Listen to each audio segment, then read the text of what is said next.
Do you guys remember what happened in 2019 at Shepherd's Conference with Albert Mueller, Phil Johnson, John MacArthur, I think Ligon Duncan, Mark Dever, Sankler Ferguson were there? Yes. Do you guys remember that day? I remember being there and just being quiet the whole time. And I don't know, I haven't looked at like a video of that day. But whatever, regardless of what you hear there, I'm guessing, I remember being it quiet, like really quiet. I remember myself thinking that this had nothing to do with like a lot of the countries. This is what I was thinking about. I was thinking about this later on that night. Hundreds of people, thousands of people travel thousands and hundreds of miles just to go to Shepherd's Conference. And then they spend a whole hour talking about something that's completely irrelevant. I was just thinking, I was like, this is so selfish. These guys are just talking about this. This had nothing to do with us. What is this people going to do and take these home? Like, what are they going to do with this information? Well, this is why I'm really, really grateful for this book. Tom Ascol and Jared Longshore did an amazing job. Some time ago, someone said, you have no idea the influence that America has on many countries. This book says something that really, really resonated with me.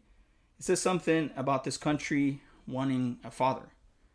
And that really reminded me of that one statement. Because the rest of the countries are also looking for a father. The difference is this: America is looking for a father within, right?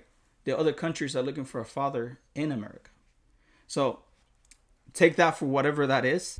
Let's just talk about what the book is about. So I don't want to talk about every single detail of this book because my goal is for you to actually read this book. It was a huge blessing for me. Okay, so if you don't know what critical race theory or Black Lives Matter or the whole Romans 13 debate, this is going to explain that to you. I know a lot of the people are going to disregard this book. Tom Ascol and Jared Longshore did a really good job explaining it. It's so easy to understand. It's so easy to read. And honestly, look, it has everything. It talks about, let me just give you some of the stuff that it talks about. And like I said, I don't want to give you a summary of what the book is about because I want you to read this book.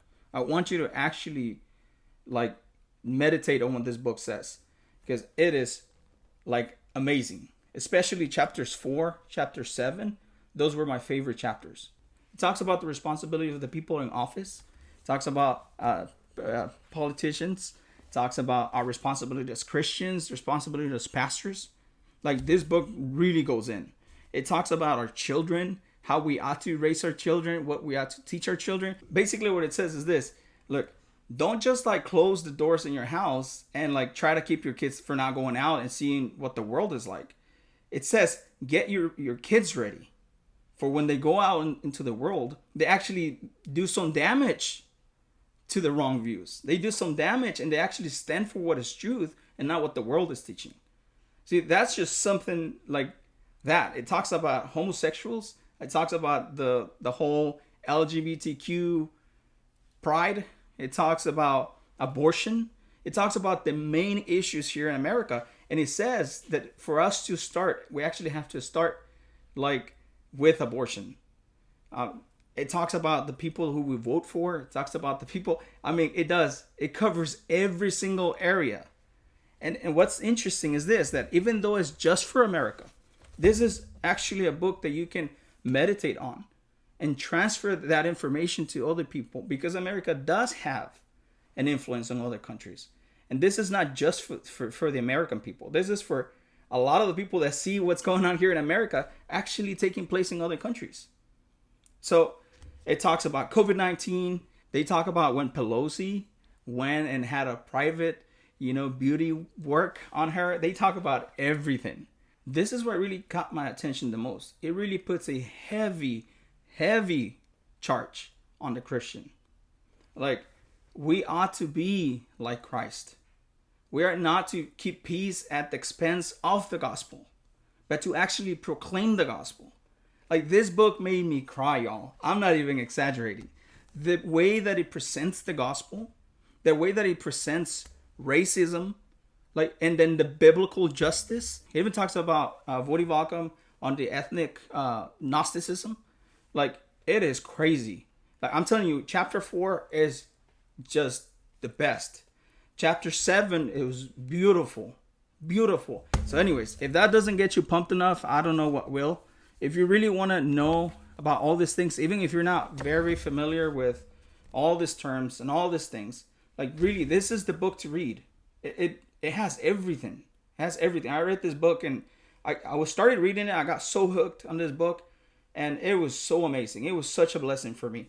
There is something before I close. There is something I wanted to read by R.C. Sproul that really, really, it kind of goes with what the book says, because it talks about us not being afraid of the people in charge, tyrants, or even other.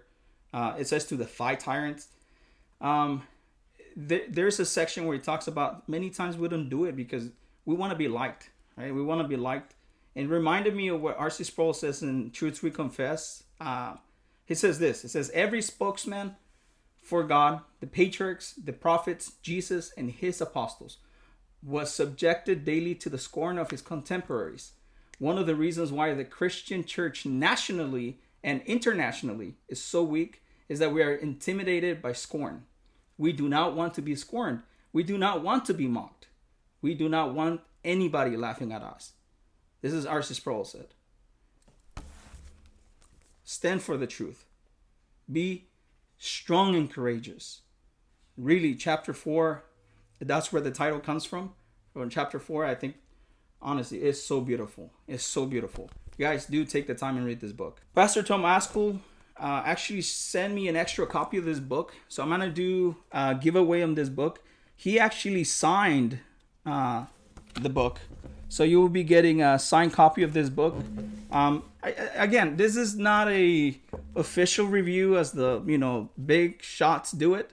This is just my perspective on this book. So I hope you like it. If you like it, share it. Do whatever you want with it. Anyways, that's all I have for you guys today. Thank you, like always, for listening to my rants and listening to what I have to say. Please do check this book out. I'll see you guys next time. God bless.